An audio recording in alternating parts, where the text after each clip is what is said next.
We can't get the VP. We can't get the cabinet. We don't have any of the tools in place to trigger the 25th, and we have no prospect of getting them. Bruton sighed. We're back to impeachment. We've been over this, Jim. Treason, bribery, or other high crimes and misdemeanors. What's a frickin' higher crime or misdemeanor than trying to wipe out the rest of the fricking world?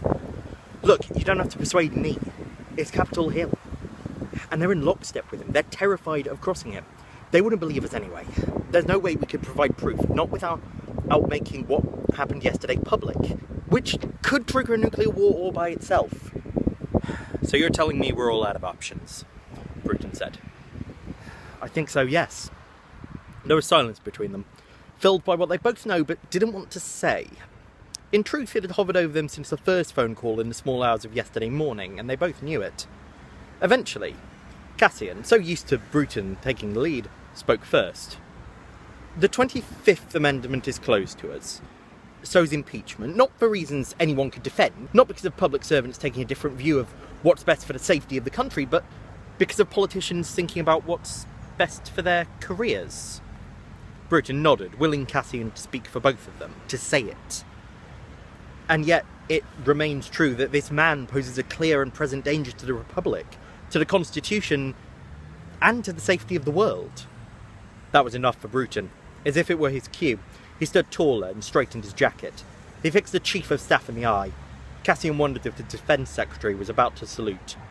Instead, Jim Bruton said in a voice, at once quiet and firm, I'm satisfied we've exhausted all means. As patriots who've sworn an oath to defend this nation against all enemies, foreign and domestic, I believe we have only one option left to us. I believe it's our duty to kill the President.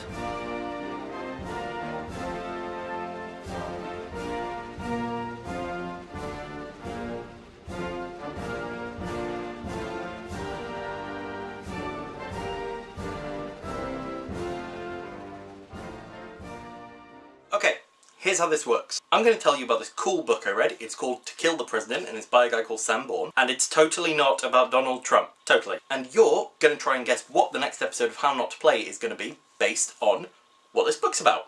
Think you're up for it? So obviously spoilers are going to be abound, so if you've not read this book and want to, and I genuinely really recommend reading it, don't watch. Okay, if you're still here, I'm assuming you want to watch.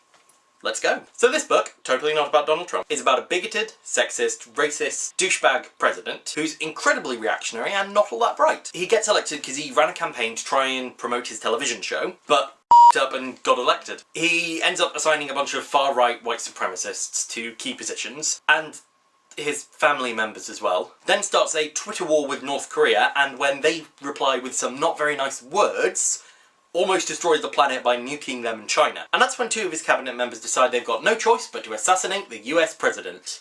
They title drop the name in the bit I just read. Once again, it's totally not about Donald Trump, it's about a fictional president of the United States who's got an uncomfortable obsession with Twitter, sexually assaults women and hates minorities. So, nuclear war is narrowly averted by a duty officer at the Pentagon lying and saying, oh, North Korea's issued an apology, it's all fine. One character even goes on to recommend this guy for a medal, even though he didn't follow protocol, he's just saved the world. But it leaves them with an obvious problem. The president almost nuked the world over Twitter. These two guys, Cassian and Bruton, they attempt to get China to rein North Korea in, but that just gives them a time limit to deal with the president in 5 days before North Korea like, right, f*** this. Realising that totally not Donald Trump is a danger, they just decide they need him removed. Anyway, Defence Secretary Jim Bruton and Chief of Staff Robert Cassian eventually realise they can't use legal means. They talk to the White House physician to see if they can get him declared unfit for duty, and they can't. It's, you know, he's not senile or anything, he's just a so they have to resort to assassination. They're also really worried about it getting found out that they're responsible for the assassination, because the idea of two guys in the White House assassinating the president will start a coup and could potentially start a civil war. Yay! What I liked about that is there's this underlying current when they talk about that makes two of the characters you side with on philosophical grounds, like, yeah, they've got a point, this guy's a and he shouldn't be running a country. But this underrunning line is that they're also trying to save their own skin. The man they actually get to assassinate, not Trump, Garcia. He also has a man to take the fall, but whereas Cassian and Bruton called up Garcia and were like, hey, I'm really sorry, but this can't be traced back to us, you need to take the fall. Garcia's fall guy, Hernandez willingly offers himself. He's like, I'm dying of cancer, I don't want you to die, I back what you're doing 100%, just let me take the fall, set it up so it looks like I've done the deed, you're off scot-free, and you've completed your mission. And I want to do this for you. And it makes those two, during their subplot, feel... There's an offhand mention that Bruton, Cassian, Hernandez and Garcia were all in the same unit. Bruton and Cassian, it's sort of mentioned. And that's all we get. But Hernandez and Garcia, we feel that. They feel like brothers in arms. It feels like they want to look out for each other. However, none of these four are our main character. Our main character is Miss Maggie Costello. She's an Irish woman who worked under the previous administration, and I can't remember what her actual job title is. But she basically is like internal affairs for the White House. Office gossip is how they describe it at one point. But recently she's been feeling a lot of guilt over working for what her sister calls an evil, evil man. An evil, evil man who is totally not Donald Trump, as his policies begin to result in gigantic cuts to schools, public parks, Planned Parenthood. He's also doing mass deportations of actual US citizens, and a load of death resulting from that. Lots of people taking their own lives or ending up in places where they don't speak the language and just having nothing to their name.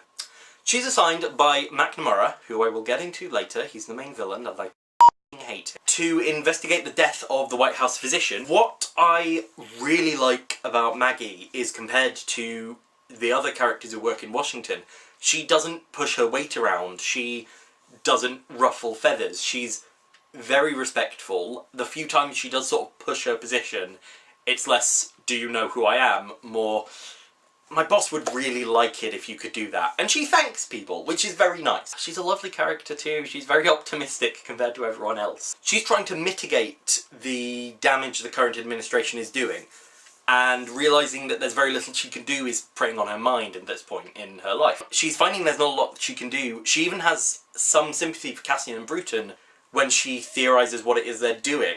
However, she does go for what she believes is right in a grander sense. I'll get to that later as well. She's a fantastic detective. That's a characterisation we see a lot, and one of the few things I'm not going to spoil about this book, and the way she figures out stuff is quite interesting, but you only figure out it's her figuring it out at the end, and it's a twist that sort of came out of nowhere. But still, twist! A subplot running through the book that eventually merges into the main plot is a series of murders being committed against businessmen, activists, computer and technology developers by mysterious figures, of whom the White House doctor is one of them. He also seems to be the odd one out of the victims, because he's not a tech mogul or anything. The reader keeps guessing between who has sent these killers, and it seems like Cassian and Bruton were, you know, the people with the motive and the means to kill the doctor, if not the other ones. And it's a nice little subplot, and I really liked where it ended up leading. So, I said I'd get to him. The main villain, Crawford McNamara, is a total... oh god, we've all met that one guy, even if we're lucky enough to have just met them and never had to talk to them again. But you know, that guy who's like, oh, is the real person being oppressed the straight white man? I can't use a racial slur. I'm being oppressed. Very easy to hate villain, and I love villains I can hate. A point I really liked, yeah, his abrasive nature and his informality, which is basically just thinly veiled racism, that hinders him. A load of characters he's talking to at some point or another go, I have no idea what you're saying, you're going to have to talk normally. One example is Maggie needs clarification for something, and when he calls something a bimbo eruption, and oh my god, I just realised what that line's referring to. God, right, no, he's talking about this horrible scene that we find out later on. Like, Maggie ends up talking to someone who was in the Situation Room the night the president was like, I'm going to nuke China. And the president sexually assaulted this lady, and it's absolutely horrible to read, because this woman is broken and also really scared that, hey, the guy that's elected and running the country did that, and also has so many... There's just this awful bit when she's describing it where she says, paraphrasing, "It was awful, it was one of the worst things that's ever happened to me, but I was thinking, hey, if I can keep him out of the Situation Room for a little bit, maybe everyone else can stop a nuclear war." Oh god, and McNamara just calls that a bimbo eruption. What an McNamara being the main mouthpiece for the president makes me root for Bruton and Cassian more, even at the shitty, self-serving stuff they do. And it also makes me hope that Maggie doesn't succeed, even though she's by far the most sympathetic character. Just to get into other shitty stuff McNamara does, he tries to murder children. And while all the other villains who are almost as bad, just as bad, on his same level, are like, whoa, I had no idea kids were involved, McNamara's just like, yeah, that was me, because he's a villain. So, this president, who isn't Donald Trump, he just happens to be, you know, sexist, racist, homophobic, stupid, rash, overreactive, and he also happens to have a similar base. Cassian realises that most of the president's fans probably wouldn't care that he almost ended the world by trying to nuke China. So another character who plays an important part, and I had no idea he would, former US President Richard Nixon. He's mostly there to foreshadow what happens at the end, which keeps it from feeling like a total Deus Ex Machina, even though it comes out of nowhere and a couple of the explanations seem to be pushing the idea that this is a contemporary story a little bit. But the other thing he's there is his nature as a president who's widely considered corrupt, and furthered his own ends through the use of resources he wouldn't have had access to if he wasn't the president, and refused to admit that what he did was a crime, because when the president does it, if the president does it, I'm not a crook. If the president does it, it's not a crime. Am I saying that right? Do we have that clip? We don't have the clip. Huh. Fair enough, on with the show. That helps put a thematic thread through the story. The Chinese ambassador Cassian talks to at the start, the one who tries to get, hey, could you pull Pyongyang back a bit and get them to publish an apology we told our president that we had but don't have? He studied Nixon's relationship with Asia throughout his term, and he doesn't believe Cassian at first, because, and this is something that I really liked, he thinks Cassian's lying about the president almost nuking the world, because that's what President Nixon had Kissinger do. Like, go around telling people, oh, the president's crazy, he's gonna nuke us all, you better be okay, you better play by the rules, or else, boom, total apocalypse, I'm terrified. Real-life politicians are kind of weird. I wouldn't risk that. The bit I read at the start, that takes place outside the Watergate building. And the ending involves a slightly complicated callback to Nixon's presidency called Rosemary. You know what, I'm not going to completely spoil what it is. It was clever, even if it was a little out of the blue. It's a nice historical joke, but even with the foreshadowing and the characters outright mentioning it, and it's just the main character who doesn't really know, it still feels like a bit of Deus Ex Machina. That's kind of my only problem with this book. It's got so much great build-up and so much great development of the plot that after the trigger gets pulled, it all slows down. That's not to say there weren't moments and scenes after that that spoke to me and got me angry at some cases. I know the president in this book is totally fictional, but I can see him doing that. One of the last things I want to talk about is the major theme of this book. It's doing what's right versus doing what's right. Now that might sound like a contradiction of terms, and it kind of is. Maggie's a good example for this. One of her main motivations as a character is she's semi-responsible for the current president being elected. The candidate she liked, who was a fairly nice guy, fairly competent, and a career politician, knew what he was doing, had ended up using an unsecured line to deal with stuff that should have been on secured lines. It was a security risk.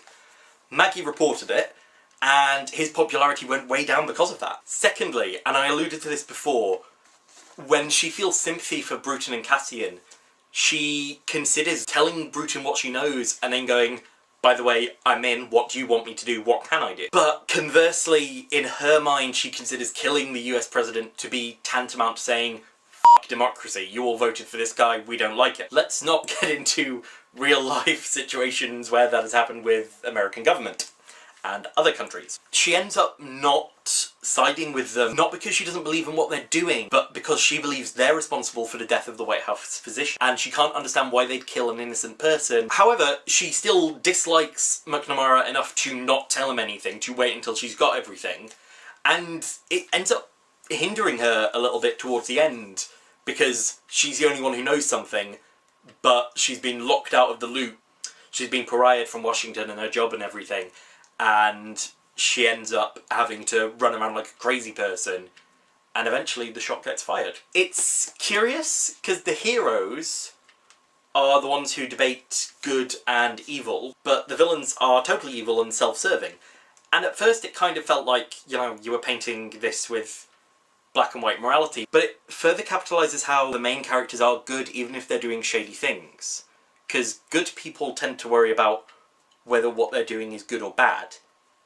Bad people just do it. Anyway, I'd totally recommend this book. It was written towards the start of the presidency of a certain non-fictional president, and I think it's more important to read it now. Because at the time, some of the stuff that goes on in this book, people were going, oh, it would never go that far, he'd never do that, but he's been doing it. We seem to have forgotten all the nastiness in the news recently, and I think it'd be good to remind us. It would really suck if the US did have that guy as a president, wouldn't it? Hey, I think this book might actually be about Donald Trump.